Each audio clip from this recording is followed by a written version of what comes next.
Buonasera ai titoli. L'eruzione dell'Etna continua a mettere in difficoltà i collegamenti aerei nella Sicilia orientale. La regione attiva un piano straordinario con bus, treni e transfer, mentre restano i disagi per i passeggeri. La SAC annuncia che lo spazio aereo a Catania sarà chiuso fino a domani mattina alle 10. A Palermo novità nell'omicidio del coinquilino al culmine di una lite. L'assassino doveva scontare 3 anni e 10 mesi a Messina per l'aggressione al presidente di commissione che lo bocciò agli esami per l'abilitazione forense.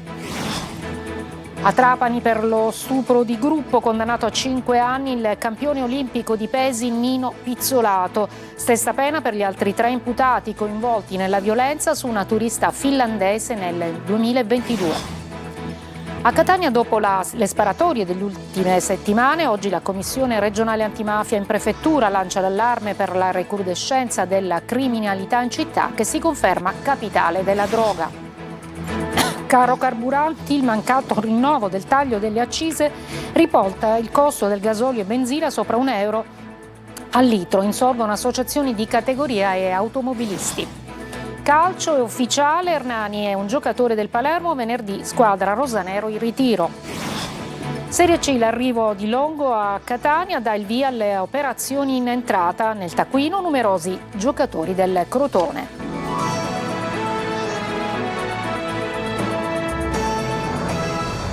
Eccoci, buonasera. Dunque stop alle operazioni di volo fino alle 10 di domani mattina all'aeroporto Vincenzo Bellini di Catania per l'emissione di cenere vulcanica. Durante l'eruzione appunto la regione attiva un piano straordinario tra bus, treni e transfer, mentre proseguono i disagi negli aeroporti, soprattutto per i passeggeri. Ma sentiamo Roberta Lunghi. Pullman, treni straordinari e servizi di transfer per fronteggiare l'emergenza provocata dalla nuova eruzione dell'Etna e dalla chiusura dell'aeroporto di Catania. È il piano straordinario attivato dalla regione siciliana per garantire i collegamenti con la Sicilia orientale. Operativi i transfer dall'aeroporto di Comiso, i collegamenti in autobus dagli scali di Palermo e Trapani verso Catania e 2 treni straordinari sulla linea Palermo-Messina-Catania. L'attività dell'Etna ha continuato a condizionare l'operatività dello scalo etneo nel corso della giornata, ripercussioni anche sulla base di Sigonella, dove la nube di cenere ha imposto la chiusura dello spazio aereo. Regolarmente operativo invece l'aeroporto di Comiso. Dopo la domenica nera con 129 voli cancellati e 61 dirottati, anche oggi 17 voli diretti a Fontanarossa sono stati trasferiti a Palermo. Disagi notevoli per tanti passeggeri in partenza che oggi hanno affollato lo scalo etneo. Non sappiamo, non è stato cancellato questa mattina e non troviamo l'ufficio volontà, troviamo niente. Io sarei dovuta partire alle 15 oggi da Catania per Parigi e insomma, vedendo un po' tutta questa situazione, sono comunque arrivata in aeroporto, ma il mio volo è stato cancellato senza alcun preavviso, se non un'oretta prima, e alla fine ho rischedulato il tutto su Palermo domani. Fondamentale per la normalizzazione dello scalo l'evoluzione dell'attività dell'Etna, costantemente monitorato dall'INGV. Prosegue l'attività stromboliana e l'emissione di cenere dal cratere Voragine. Il tremore continua a rimanere su valori alti, anche se nella giornata di oggi ha avuto una leggera diminuzione. Emblematiche le immagini arrivate dall'aeroporto Florio di Trapani. Il massiccio afflusso dei passeggeri dirottati da Catania, circa 1400, ha causato sovraffollamento e rallentamenti nelle operazioni di trasferimento in pullman verso la città etnea, con numerosi viaggiatori rimasti in attesa tutta la notte all'interno dello scalo. Novità sull'omicidio del coinquilino che è stato ucciso a coltellate perché l'assassino era un aspirante avvocato. 3 anni prima aveva aggredito il presidente di commissione che lo aveva bocciato l'esame di abilitazione. Su di lui infatti pendeva una condanna a 3 anni. Sentiamo Marco Bullà. Doveva trovarsi in carcere per lesioni aggravate Francesco Cusumano, 38 anni, originario di Milazzo, che ieri ha ucciso a coltellate il suo coinquilino Francesco Spataro, di 53, in via San Polo, sul pianerottolo dell'appartamento del secondo piano al civico 486. Aveva sul groppone una condanna a 3 anni e 10 mesi. L'uomo, infatti, che aspirava a diventare avvocato, nel giugno del 2023 aveva pestato a sangue illegale Antonio Lafranchi, presidente della commissione d'esame per l'abilitazione investigazione forense che lo aveva bocciato. L'aggressione avvenne davanti al tribunale di Messina. Cusumano colpì la Franchi alle spalle con calci e pugni su tutto il corpo e un morso al naso. Dopo la sentenza, Cusumano avrebbe lasciato la città di Messina, avrebbe quindi affittato la stanza in via San Polo e modificato in parte il suo aspetto, tingendosi i capelli di biondo. L'ipotesi è che il 38enne volesse sfuggire all'ordine di carcerazione nascondendosi. Ieri invece l'omicidio del suo coinquilino. Gli esperti della scientifica nella casa dove i due abitavano assieme ad un altro uomo hanno trovato sangue ovunque. Resta da comprendere se Spataro sia stato aggredito e colpito in casa e si sia trascinato fino al pianerottolo nel tentativo di cercare aiuto o se le coltellate siano arrivate successivamente. Per gli investigatori il movente sarebbe da cercare nei rapporti tra i conviventi che sarebbero state mal sopportate da Cusumano. Ci sarebbero state continue liti per l'uso del bagno e della cucina. Adesso a Trapani per lo stupro di gruppo, condannato a 5 anni il campione olimpico di pesi Nino Pizzolato. Stessa pena per altri 3 imputati coinvolti nella violenza su una turista finlandese nel 2022, Laura Spanò. Condannato a 5 anni e 4 mesi di reclusione per violenza sessuale di gruppo nei confronti di una turista finlandese, l'atleta di sala paruta Nino Pizzolato, medaglia di bronzo alle Olimpiadi di Tokyo 2020 e Parigi 2024 nel sollevamento pesi. Il Tribunale di Trapani, presidente Franco Messina, ha condannato alla stessa pena anche gli altri 3 imputati, Davide Lupo, Claudio Tutino e Stefano Mongiovi, tutti dell'Agrigentino. Il PM Giulia Sbocchia nella requisitoria aveva chiesto 10 anni ciascuno, sottolineando che nessun elemento era emerso durante il processo in grado di provare l'esistenza di un consenso. I giudici hanno riconosciuto l'inesistenza delle aggravanti e riconosciuto le attenuanti generiche. La vicenda risale al 22 luglio del 2022. A denunciare i 4 era stata la turista finlandese in vacanza a Trapani con altre 2 amiche che aveva raccontato ai carabinieri di essere stata stuprata nel B&B dove alloggiavano i 4. A Catania, dopo le sparatorie delle ultime settimane, si è riunita oggi in prefettura la commissione antimafia che anche denuncia la recrudescenza della criminalità in una città che si conferma capitale della droga. Lorena Dolci. È emerso che c'è una recrudescenza che gli investigatori non ascrivono ad attività o personaggi legati particolarmente alle organizzazioni mafiose. È possibile che ci sia una recrudescenza di persone che aspirano a diventare parte delle organizzazioni mafiose. Sono gli emergenti dunque protagonisti delle recenti sparatorie a Catania, giovani e giovanissimi armati fino ai denti, intenzionati a scalare i vertici delle organizzazioni. Lo dice chiaro il presidente della Commissione regionale antimafia al termine delle audizioni con i rappresentanti delle forze dell'ordine che confermano Catania capitale della droga. Solo nella città di Catania vi sono 42 piazze di spaccio. La polizia ci ha riferito che solo nei primi 6 mesi di quest'anno sono stati sequestrati, solo la Polizia di Stato, 160 kg di cocaina. Una mafia viva e vegeta che fa affari e cerca di infiltrarsi in tutte le attività economiche, dall'energia al turismo al terziario. Contro questa mafia, sostiene Cracolici, occorre un'azione di contrasto che non può essere solo la militarizzazione delle città, ma anche preventiva e coinvolge il buon funzionamento della macchina della giustizia. Dal momento in cui viene fatta l'ordinanza da parte della Procura della Repubblica per emettere misure cautelari, al momento in cui i GIP si pronunciano passa a volte anche più di un anno. Ma anche le sbarre delle carceri Gruviera non bastano più. Pensare, come ho letto, che scatta una rivolta a Enna perché non sono entrati i telefonini vuol dire che il telefonino dentro le carceri è considerato come la forchetta e il coltello per poter tagliare e mangiare il pasto. L'idea che la mafia non ci fosse più è stata una teoria che in qualche modo si è sviluppata anche in Sicilia, ma non solo in Sicilia. Purtroppo la mafia c'è ancora, va combattuta e vanno aggiornati anche gli strumenti di contrasto. A Palermo, davanti al giudice per le indagini preliminari, l'incidente probatorio durante il quale i periti nominati dal giudice hanno illustrato gli esiti degli accertamenti sull'impronta trovata nella 127 usata dai killer che il 6 gennaio dell'80 assassinarono l'ex presidente della regione Piersanti Mattarella. I tecnici hanno spiegato che la perizia, disposta alla luce delle nuove tecnologie depositata nei giorni scorsi, non ha prodotto risultati perché il residuo analizzato non è utilizzabile per risalire al DNA degli assassini. Aldo Fusco, il nuovo questore di Siracusa, questa mattina durante l'incontro con la stampa ha sottolineato l'importanza della sicurezza, soprattutto quella percepita dai cittadini. Francesco Loi.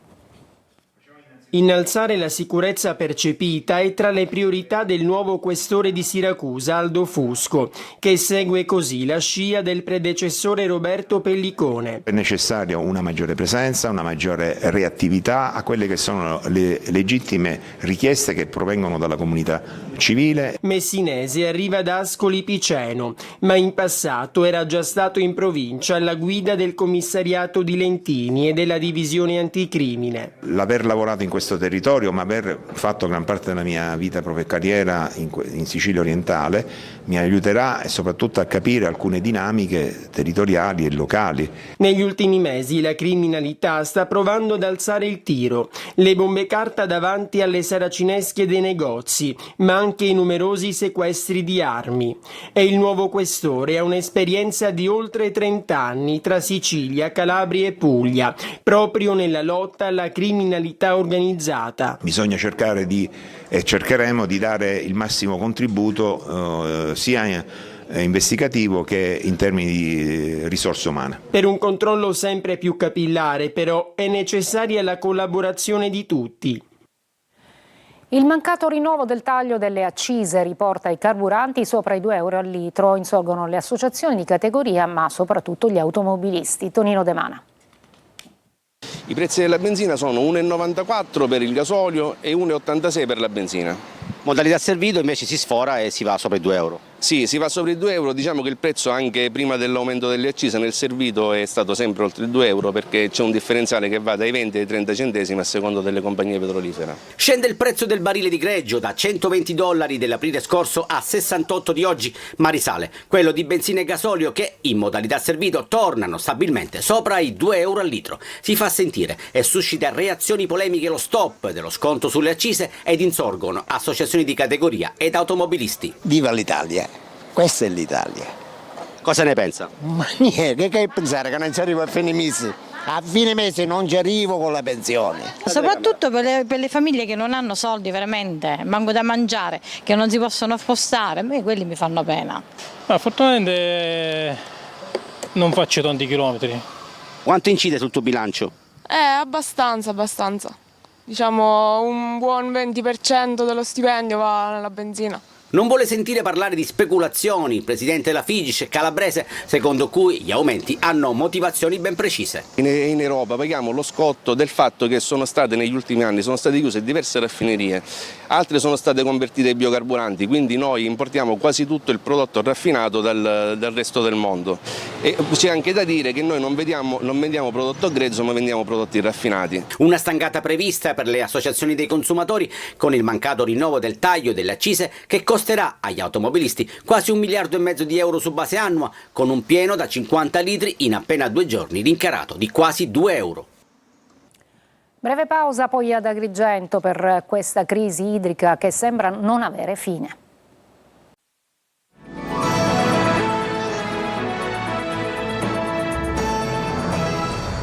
Ad Agrigento da oltre un mese 2000 residenti del quartiere Maddalusa sono senza acqua potabile, una situazione che ha spinto anche il Codacons a diffidare enti e gestori idrico chiedendo interventi urgenti. Davide Sardo. Rubinetti a secco da oltre un mese a Maddalusa, quartiere di Agrigento, dove circa 2000 residenti denunciano la mancanza di acqua potabile nelle proprie abitazioni. Secondo quanto riferito dagli abitanti, la sospensione del servizio sarebbe legata alle presunte irregolarità urbanistiche degli immobili ricadenti nella zona A della Valle dei Templi, ma al momento AICA non ha fornito comunicazioni ufficiali sulle cause del disservizio. È inconcepibile vivere senza acqua. Io sfiderei chiunque delle autorità che hanno messo questo divieto. È veramente disumano. Io a casa mia ho 2 disabilità, fra l'altro ho anche dei problemi di ernie e lombo sacrale e io ogni giorno vado alla fontana a riempire 10 bidoni di 20 litri. Per anni i residenti hanno fatto ricorso alle autobotti per riempire le cisterne, una soluzione che oggi non sarebbe più consentita. I proprietari evidenziano come le abitazioni siano regolarmente censite e soggette al pagamento dei tributi. Per cui accatastando le case paghiamo e siamo assoggettati a tutti gli oneri e lo facciamo ben volentieri perché siamo cittadini corretti e onesti, ma vorremmo anche essere trattati da cittadini perché abbiamo la residenza, abbiamo tutti i nostri diritti sacrosanti come uomini, come padri di famiglia. Sulla vicenda interviene anche il Codacons Agrigento che ha diffidato gli enti competenti chiedendo il ripristino di un minimo vitale di acqua potabile e la revisione delle disposizioni che impediscono il rifornimento tramite autobotti. A rischio l'agrumicoltura della Piana di Catania dopo gli assalti, gli atti vandalici che hanno distrutto una condotta importante che alimenta 6.000 ettari di agrumeti tra Catania e Lentini e la centrale di sollevamento della condotta nella zona di Vasadonna. Sentiamo Orazio Longo. Non usa mezzi termini l'assessore regionale all'agricoltura e vicepresidente della regione San Martino. I 2 raid vandalici da parte di ignoti che mettono a rischio la produzione agrumicola della Piana di Catania sono atti contro gli agricoltori in primis e anche contro le politiche del governo. È chiaro che gli interventi che il governo stanno facendo toccano interessi di chi vende l'acqua, di chi approvvigiona quelle aree negli anni in cui il disservizio la faceva da padroni. Nella notte del 3 luglio è stata sfondata e rotta una condotta importante che alimenta 6.000 ettari di agrumeti tra Catania e Lentini. Oltre alla Lodigiani anche la condotta 102,50 che ricade nella zona di Vasadonna è stata interessata dopo che è stata vandalizzata una linea Enel con grossi danni alla centrale di sollevamento consortile che si trova in contrada da Muso a Belpasso. Questi gesti è chiaro che scoraggiano ma non fermano il governo che attiverà già nei prossimi giorni nuovi servizi affinché si possa vigilare insieme alle forze dell'ordine per garantire i servizi agli agricoltori ma soprattutto per fare capire che la regione e lo Stato ci sono. Preoccupati gli agricoltori che chiedono il ripristino urgente della centrale di sollevamento. Speriamo in un urgente intervento appunto da parte della cabina di regia, quindi perché comunque gli agricoltori aspettano l'acqua in quella zona dopo veramente tantissimi anni. Speriamo in un immediato servizio che venga effettuato dai tecnici del Consorzio di Bonifica e tutti gli altri. Compie 80 anni e resta uno dei simboli più iconici della moda. Il bikini racconta il corpo, la libertà e il costume di ogni epoca. Veronica Barbarino. Piccolo nelle dimensioni, enorme nel significato, il bikini festeggia 80 anni e continua a essere uno dei capi più iconici della moda, che racconta l'evoluzione della società e del costume. Nato nel 1946, fu inizialmente considerato troppo audace per l'epoca, ma il cinema, prima con Brigitte Bardot, poi con Ursula Andress, contribuì a cambiare la percezione del pubblico. Da quel momento il bikini ha cambiato forme, tessuti e stili, fino ad oggi. Posso dire del bikini che indossano oggi le ragazze e non solo le ragazze, che io chiamerei filo interdentario. Viva viva la libertà, però siamo arrivati ad un eccesso. Ora ci sono dei modelli troppo esagerati, tipo il dietro che con lo solo spacco. Io non sono d'accordo su quel tipo di costume. Il bikini va bene, ce l'ho pure io, quindi. Un costume che accompagna le trasformazioni della società. Sembra una cosa che dimostri anche un'evoluzione nella cultura delle persone. Molte portano bikini e anche persone che stanno bene in carne, come me per esempio. E quindi, tra un tuffo e una tintarella, auguri a un'icona di libertà. Pausa e poi lo spazio allo sport con il calciomercato di Palermo e Catania.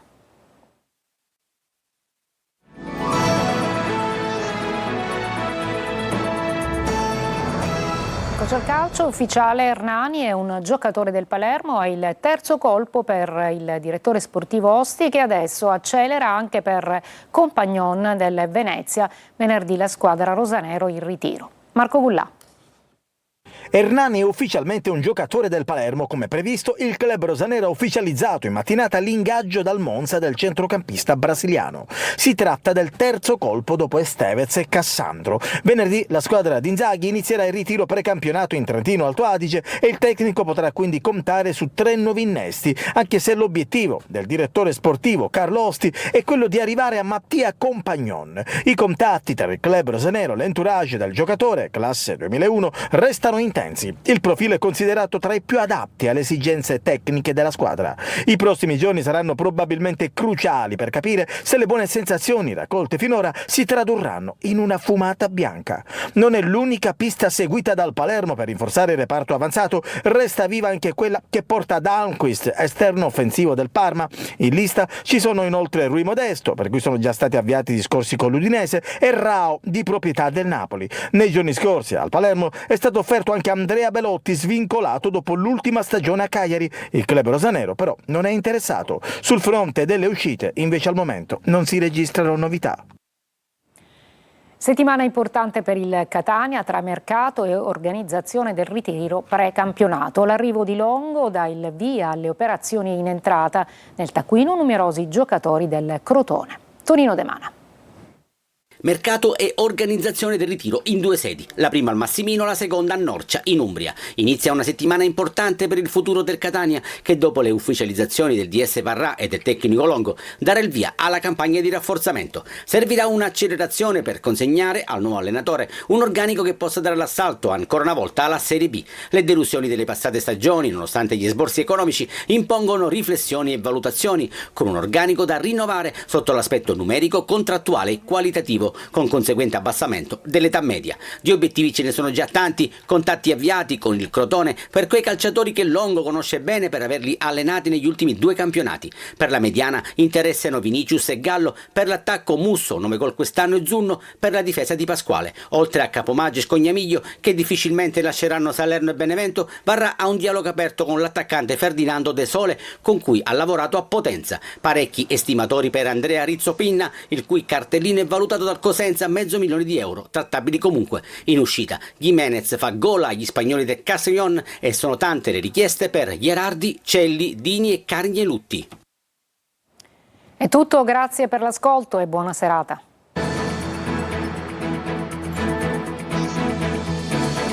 Entra nel mondo dell'informazione con l'app Sicilia Web. Resta sempre aggiornato con le news e le live in diretta.